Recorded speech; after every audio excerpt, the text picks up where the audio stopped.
하나님이 창조하신 모든 피조물들은 하나님이 주신 자리에서 하나님이 주신 본심으로 살아가기 때문에 어려움이 없고 염려가 없습니다. 여러분, 동물들이 스트레스를 받는 일이 없고 동물들이 소화불량으로 고통당하는 것을 보셨습니까?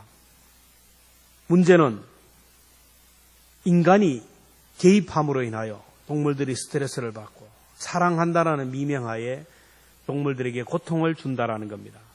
하나님이 창조하신 이 창조 세계 피조물들, 자연들을 보면 옛날이나 지금이나 저마다의 자리에서 저마다의 사명을 감당하는데 그 속에 사람이 들어감으로 인하여 자연이 파괴당하고 피조물이 고통을 당한다고 로마서에서 말씀합니다. 하나님의 형상을 잃어버린 하나님의 자녀들, 사람들이 문제라는 겁니다. 욕심에 사로잡혀서 살면, 하나님의 형상을 잃어버리고 살면 본인도 불행하고 옆에 사람도 불행하고 자연도 파괴됩니다. 그래서 우리가 날마다 하나님 주신 본래의 마음, 하나님 주신 본심을, 하나님의 형상을 회복해야 된다는 것입니다. 이 세상의 모든 문제는 사람의 문제입니다. 사람이 분수를 지키지 못해서 욕심을 부림으로 화를 자초합니다. 동물들이 과식하는 거 봤습니까? 욕심을 부려서 과속을 하고 과음을 하고 동물들이 몇 년 동안 먹을 양식을 냉장고에 보관하는 것을 봤습니까? 동물들은 배가 고프면 본능에 의해서 강자는 약자를 잡아먹지만 배가 부른 숲속, 강자가 배가 부른 그 숲속은 평화가 찾아옵니다.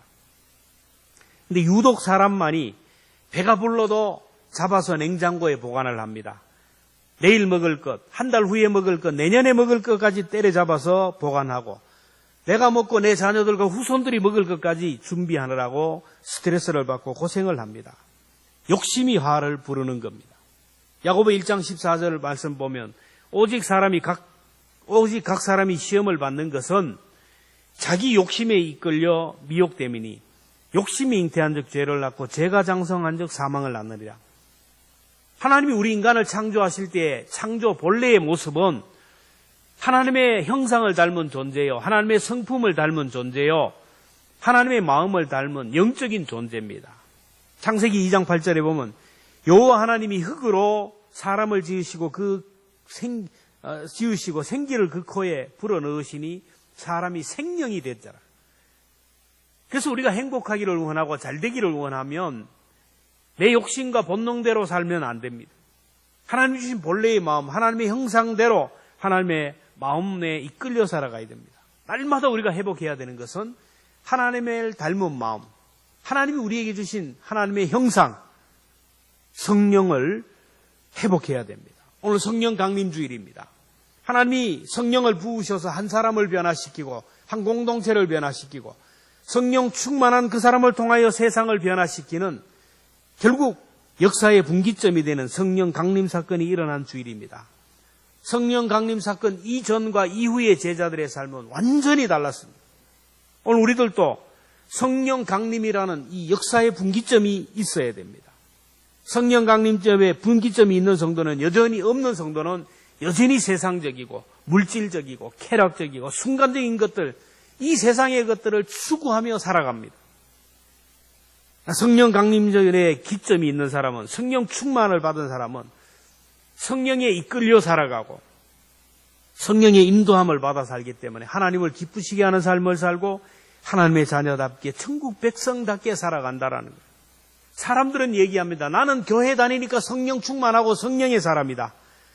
그러나 내가 성령에 이끌려 살아가는 사람인지 욕심에 이끌려 살아가는지, 내가 성령의 사람인지 육의 사람인지를 점검해 봐야 됩니다. 오늘 본문에 나오는 스데반 집사님은 성령에 이끌렸던 사람이고 성령의 충만함을 받았던 사람인데, 스데반을 통하여 오늘 우리가 성령의 사람인지를 한번 점검하는 그런 시간이 되었으면 좋겠습니다.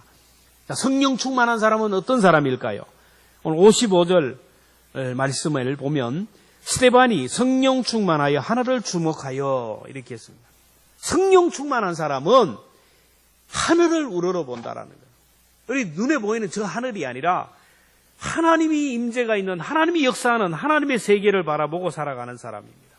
스데반이 지금 하늘을 우러러보았다라고 했는데 스데반이 지금 어떤 상황 속에서 하나님을 우러러봤을까요?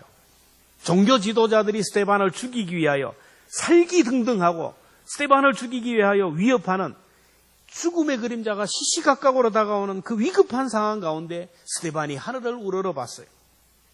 고난의 때일수록, 위기의 순간일수록 성령의 사람과 육의 사람이 나누어집니다. 고난이 오고 위기가 오면 성령의 사람은 하나님을 바라봅니다. 하나님의 은혜를 바라보고 하나님 앞에 서고 하나님의 성령의 이끌림을 받는 그런 사람입니다. 육의 사람은 고난이 오고 위기가 오면 다 포기합니다. 자포자기하고 절망하면서 주저앉습니다. 육의 사람은 고난이 오면 자꾸 세상을 바라보고 사람을 의지하고 의사에게 매달리고 땅의 것만 바라봅니다.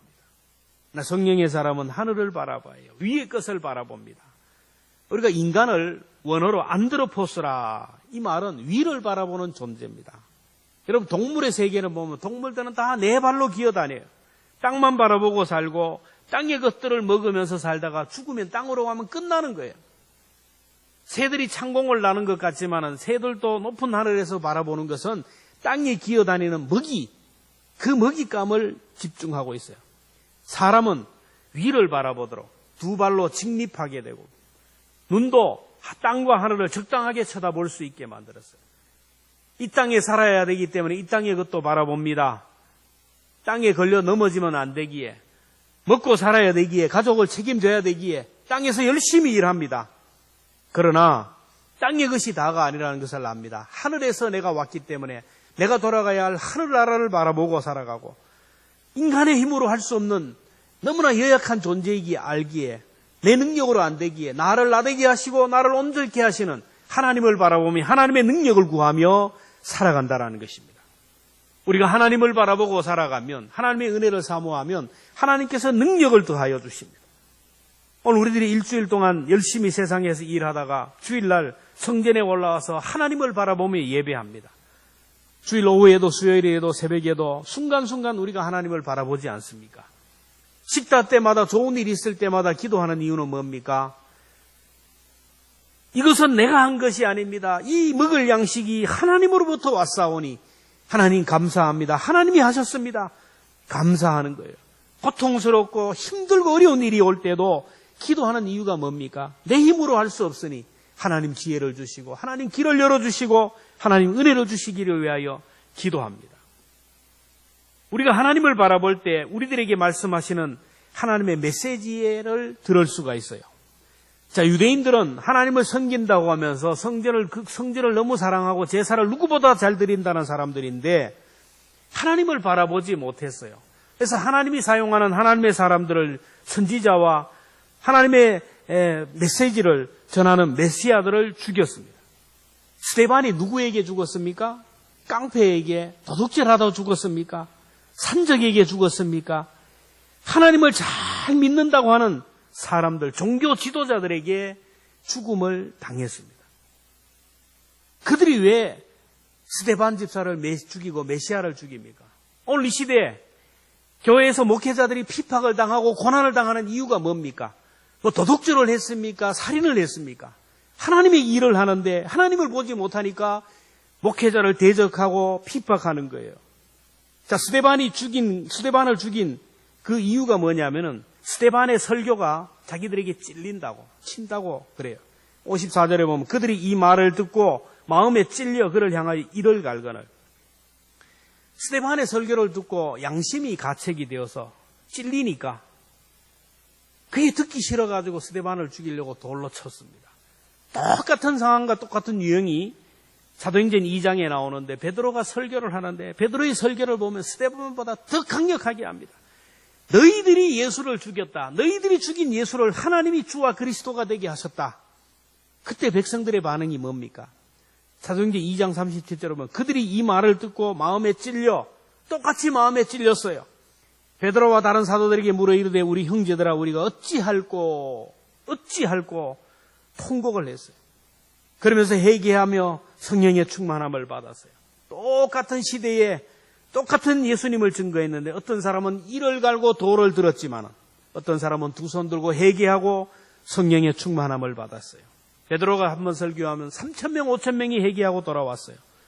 이런 것을 보면 여러분 메시지가 문제가 아닙니다. 메시지를 전하는 메신저가 문제가 아니라 메시지를 듣는 그 귀가 문제고 마음의 밭이 문제입니다. 말씀이 깨달아지는 것, 말씀이 들려진다는 것은 여러분 은혜 중에 은혜요, 복입니다. 말씀이 깨달아지고 말씀을 들을 때 찔리다라는 것은 복입니다. 살아있다라는 증거예요. 그래서 말씀을 듣는 귀가 복이 있다. 믿음은 들음에서 난다고 했습니다. 하나님의 심판은 다른 것이 아닙니다. 오늘 여기에서 말씀이 안 들려요. 나에게 주는 말씀으로 안 들립니다. 그래서 우리는 성령의 사람인지 육의 사람인지 내 자신을 돌아봐야 돼요. 말씀이 들리느냐 들리지 않느냐, 말씀이 전해질 때 회개하느냐 도를 드느냐, 이것으로 구분이 됩니다. 성령의 사람은 언제나 하늘을 바라보고 하나님의 음성을 듣고 하늘의 하나님께 여쭤보고 살아갑니다. 이렇게 하늘을 우러러 바라보고 살아가는 사람은 끝이 좋아져요. 마지막 죽음이 좋아집니다. 스데반이 죽음의 순간에 무엇을 보았습니까? 55절에 보면 스데반이 성령 충만하여 하늘을 우러러 주목하고요, 하나님의 영광과 및 예수께서 하나님 우편에 서신 것을 보고 56절에 보면 말하되 보라 하늘이 열리고 인자가 하나님 우편에 서신 것을 보노라. 성령의 사람은 죽음의 순간이 되면 하늘이 열리는 것이 보여요. 예수님이 하나님 보좌 우편에 서서 영접하는 것이 보이고 그래요. 이 성령의 사람은 평소에는 잘 몰라요. 고난이 오고 위기의 순간이 오면 성령님이 얼마나 나를 강하게 붙들고 계신다라는 것을 알게 됩니다. 병원에 입원했을 때, 고난 가운데 있을 때, 세상에 나 혼자밖에 없다라고 슬퍼하며 눈물을 흘리고 있는 그 순간이 성령님이 오셔서 나를 붙들어 주시고 힘을 주시는 것을 깨닫게 됩니다. 특별히 죽음의 순간이 되면 가족도 함께하지 못하는 그 순간, 의사도 함께하지 못하는 그 죽음의 순간이 되면 성령님이 오셔서 나를 붙들어 주시고 하늘문이 열리고 황금길이 보이고 먼저 간 믿음의 조상들이 보인다라는 겁니다. 그래서 죽음을 평안하게 맞이하고 죽음이 아름답습니다. 우리가 세상에서 보험을 드는 것도 준비하는 것도 좋지만 여러분 죽음의 순간은 아무 소용이 없어져요. 죽음을 준비하는 것은 성령 충만으로 살아가는 거예요. 위기를 준비하는 길도 성령 충만으로 살아가요. 스데반이 돌에 맞아 죽는데 성경은 이 죽는 것을 잔이라. 여러분 잠이 좋습니까? 안 좋습니까? 잠이 안 좋아요? 잠이 좋죠. 잠자리 들면서 너무 좋아져. 좋다, 편하다 하고 자잖아요. 성령의 사람은 죽을 때 이렇게 좋다, 편하다 하면 눈을 감아요. 왜 좋다고 잠자듯이 이렇게 죽을까요? 오늘 잠을 자면 내일 아침 일어날 것을 믿기에, 오늘 여기서 죽으면 천국에서 눈을 뜨고 주님 나라에서 주님 환영받으며 먼저 간 믿음의 사람들과 함께 만날 것을 알기에 잠자듯이 평안하게 가는 거예요. 이런 평안을 누릴 수 있기를 주님의 이름으로 축복합니다.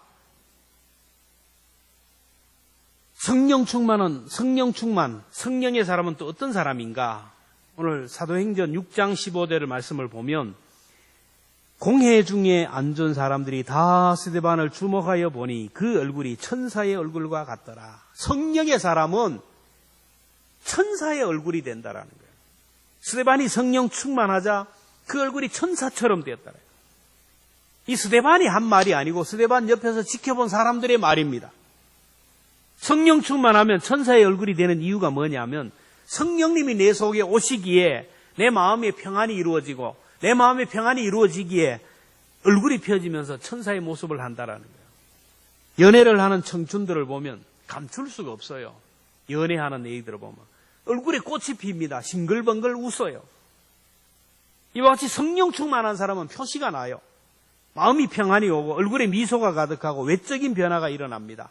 얼굴 표정이 좋아지고 입술이 부드러워지고 기도하는 입술이 되고 찬송하는 입술이 되고 복음을 전하는 입술이 되고 사람을 위로하고 격려하는 입술이 됩니다.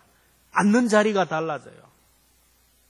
앉으면 남의 욕하고 앉으면 비판하고 앉으면 욕하는 세상적인 얘기, 정치적인 얘기하는 거 아니라 모이면 영적인 생명의 얘기가 나와요. 내 속에 생명이 들어왔기 때문에 생명이 나올 수밖에 없다는 거예요. 교회가 좋아져요. 교회 가는 것이 기뻐요.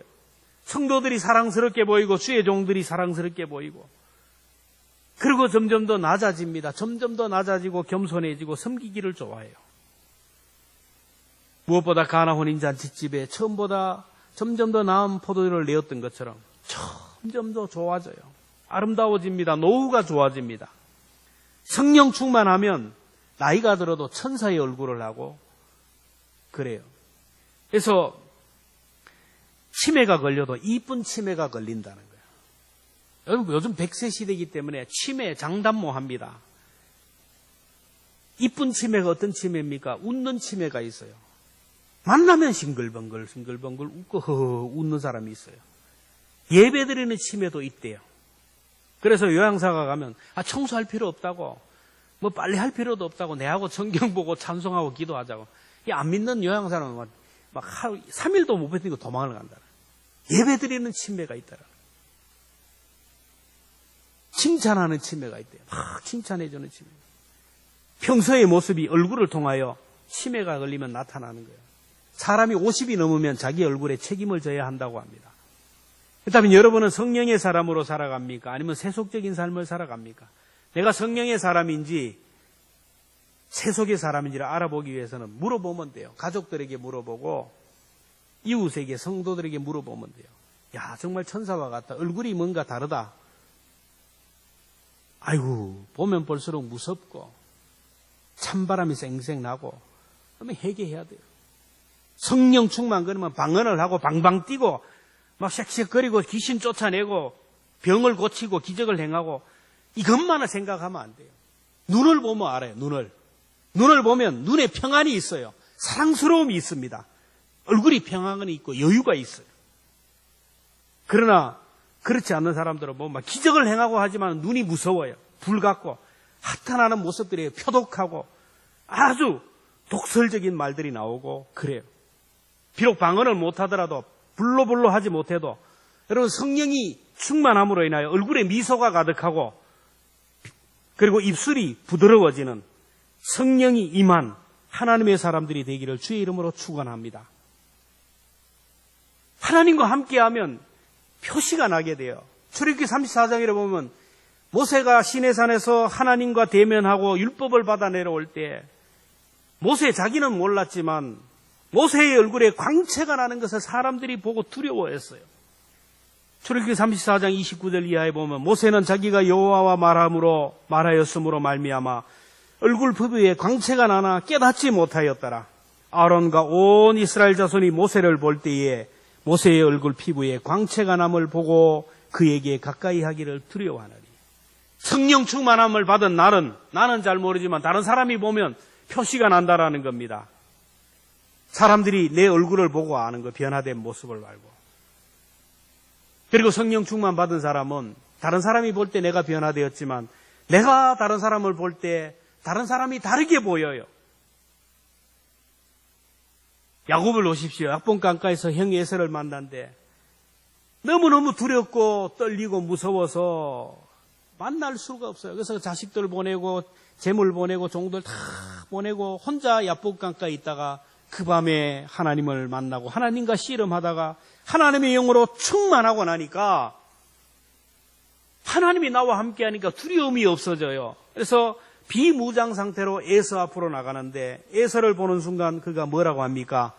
창세기 33장 10절에 보면 내가 형님의 얼굴을 배운즉 하나님의 얼굴을 본 것 같사오며. 야곱이 하나님의 얼굴을 뵙는 것 같다는데 하루 전만 해도 저승사자와 같고 드라큘라와 같은 무서웠는데 그 에서가 하나님처럼 보였다라는 거예요. 에서는 어제나 오늘이나 똑같은 모습입니다. 근데 변한 것은 내 모습이에요. 뭐 눈에는 뭐만 보인다고. 성령 충만한 사람은 사람이 사랑스러워 보이고 천사처럼 보이는 거예요. 그렇다면 여러분은 어떻습니까? 다른 사람을 볼 때 이뻐 보입니까? 사랑스러워 보입니까? 천사처럼 보이고 하나님처럼 보인다면 나는 성령의 사람이라는 증거예요. 아직도 미운 사람이 있고 부담스러운 사람이 있고 보기 싫은 사람이 있다면 성령 충만을 구해요. 성령의 사람은 적이 없어요. 성령의 사람은 모든 사람이 사랑스럽고 보이고 이쁘게 보여요. 성령 충만 받으므로 인하여 여러분의 얼굴이 변하고 여러분이 보는 눈이 변화되기를 주님의 이름으로 축복합니다. 다음 주에 그 사람들을 볼 때, 그때 그 사람을 만날 때 가까이 하기에 머무는 당신이 아니라 정말 너무너무 사랑스러운 사람으로, 너무너무 존귀한 사람으로 볼 수 있는 그런 눈을 달라고 기도하는 이 한 주간이 되기를 바랍니다. 그 다음에 성령의 사람은 어떤 사람인가? 60절을 보면 무릎을 꿇고 크게 불러 이르되 주여 이 죄를 그들에게 돌리지 마옵소서 이 말을 하고 자니라. 성령의 사람은 용서하는 사람입니다. 스데반은 자기를 죽이려고 돌을 치는 사람들을 용서하면서 저들의 죄를 용서해달라고 하는 거예요. 원수를 위하여 기도하는 모습을 봅니다. 이 사람의 힘으로는 안 되는 거예요. 이거는 성령의 힘, 하나님의 주시는 힘이 아니면 절대로 사람을 용서할 수가 없어요. 용서라는 것이 얼마나 힘들고 얼마나 어색하고 얼마나 소름 돋는 일인지 여러분 다 알잖아요. 생각도 하기 싫은데 보기도 싫은데 어떻게 용서를 합니까? 하나님이 그 마음을 만져주셔야만이 되고 하나님이 용서할 마음을 주셔야만이 용서할 수 있다는 거예요. 찰스 스윈들은 그렇게 얘기합니다. 우리가 기도하면서 하나님의 은혜를 구하면 하나님이 용서의 사람으로 우리를 만들어주시는데 에스컬레이터처럼, 에스컬레이터 여러분 알죠? 타면 쭉 올라가는 것처럼 단계별로 그렇게 만들어 가신다는 거예요. 첫째는 우리 마음이 무디어지게 해서 상처를 덜 받게 한다는 거예요. 마음이 너무 예민한 사람은 상처를 너무 쉽게 받아요. 혈액형 중에도 뭔 형이 있어요. 말을 농담도 못해요. 그 농담을 진담으로 받아가지고 상처를 받아가지고 석 달 열흘 동안 소설 쓰고 상처를 받은 사람이 있어요. 성령이 어루만져 주시면 상처를 안 받아요. 여러분 손바닥은 굳은 살이 있기 때문에 웬만한 상처 안 받아요. 가시도. 손등이 예민하기 때문에 조금만 찔려도 아프고 데이고 그래요. 우리 마음이 그래요. 하나님이 우리를 만져주시면 하나님이 우리를 더 사랑하시고 성령으로 충만하면 감동을 받으면 사람들의 상처를 별로 안 받아요. 누가 뭐래도 그렇지 뭐 그럴 수도 있지 뭐 성격이 그래서 그렇다고 그렇게 넘어갈 수 있어요. 그 다음에 기도하면 하나님 우리에게 역지사지의 마음을 갖게 하신다라는 거예요. 입장 바꿔놓고 생각하게 한다라는 거예요.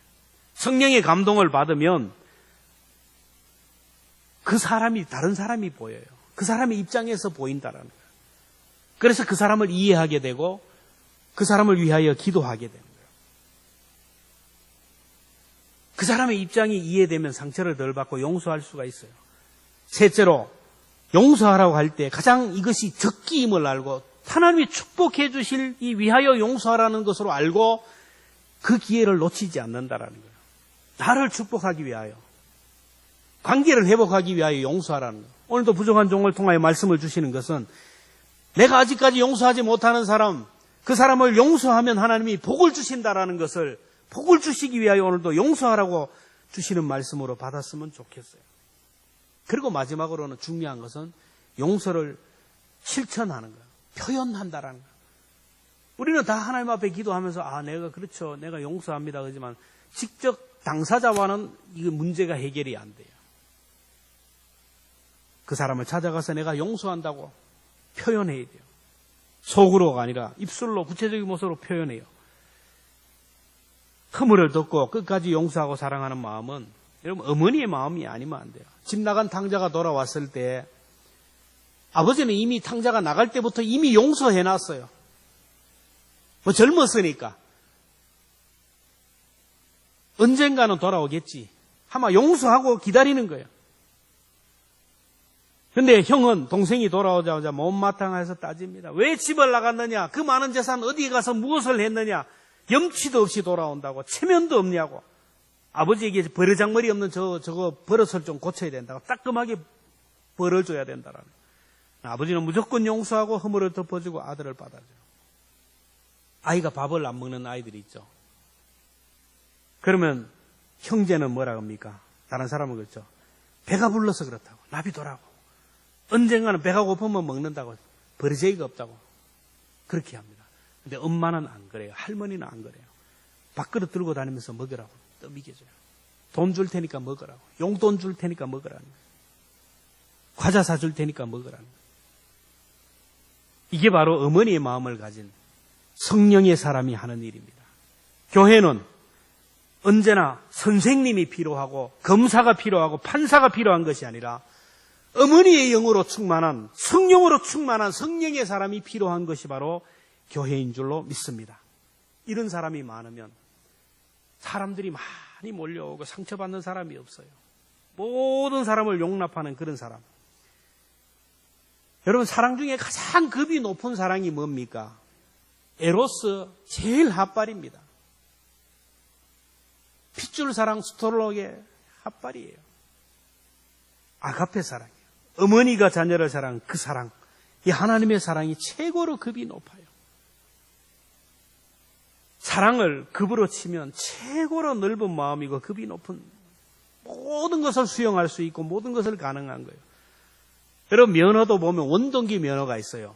오토바이를 몰고 경운기를 몰 수 있는 원동기 면허가 있고, 그 다음에 2종 면허가 있고, 승용차만 몰고, 보통 1종 면허가 있고 대형 면허가 있죠. 원동기 면허, 오토바이 면허 가진 사람이 자동차 운전할 수 있나요? 못해요. 2종 면허 가진 사람이 여러분 봉고 몰 수 있나요? 안 됩니다. 1종 보통 가진 사람이 대형 버스 못 몹니다. 대형 면허를 가진 사람은 다 몰아요. 다 몰아요. 오늘 우리 사랑이 어떤 사람입니까? 내 가족만 사랑한다면 나는 급이 낮은 사랑을 가지고 있어요. 세상 사람들도 사랑하는 사람을 사랑하고 이뻐하는 사람을 이뻐하고 내 사람, 내하고 생각이 똑같고 내하고 뜻이 똑같은 사람만 품고 사랑하는 거, 급이 가장 낮은 사랑이에요. 세상 사람도 이방인도 하는 거예요. 오늘 우리는 좀 통 큰, 급이 높은 아가페 사랑을 가지라는 거예요. 교회에서 목회자도 그렇고 중직자도 급을 높여야 됩니다. 다음 주일이 임직식인데 임직을 받는 분들은 성령으로 충만해서 어머니의 마음을 가지고 모든 사람을 품고 담을 수가 있어야 돼요. 저쪽에서 누가 나에 대해서 비방을 해도 가서 덮을 수 있어야 돼요. 감히 나를 욕을 해? 이게 안 되는 거예요. 임직받기 전에 아직 용서하지 못하고 풀지 못한 사람은 하회할 수 있기를 바랍니다. 무엇보다도 나를 위하여 용서하라는 거예요. 조지 허버트는 말합니다. 다른 사람을 용서하지 못하는 사람은 자신이 건너야 할 자리를 부수는 것이다. 내가 용서하지 못하면 내가 건너야 할 다리를 파괴하는 것이에요. 내가 다른 사람을 용서하지 못하면 하나님이 나를 용서하지 않는데요. 내가 땅에서 매면 하늘에서도 매인다라는 거예요. 땅에서 풀면 하늘에서도 풀린다라는 거예요. 그래서 내가 여기서 용서하지 못하면, 누군가를 용서하지 못하면 주님이 나를 용서하지 못해서 천국까지 못하고, 내가 여기서 풀지 못하면 하늘에서 매이기에 내 길이 풀리지가 않는다라는 거예요. 이 용서는 내 힘으로 안 되는, 그래서 성령 충만을 구해야 되고 성령의 능력을 구해야 돼요. 사랑의 원자탄을 쓴 손양원 목사님 여러분 잘 알잖아요. 자기 두 아들을, 생떼 같은 아들을 죽인 공비, 이제 군법회의에 의해서 재판을 받고 총살령을 당하는 그 순간에 가서 이 사람을 용서해달라고 해서 그 죽음에서 구원했어요. 그리고 자기 양아들로 삼습니다. 손양원 목사님의 사모님이 남편에게 정말 물어봤어요. 솔직하게. 당신 나한테는 솔직하게 얘기하라고.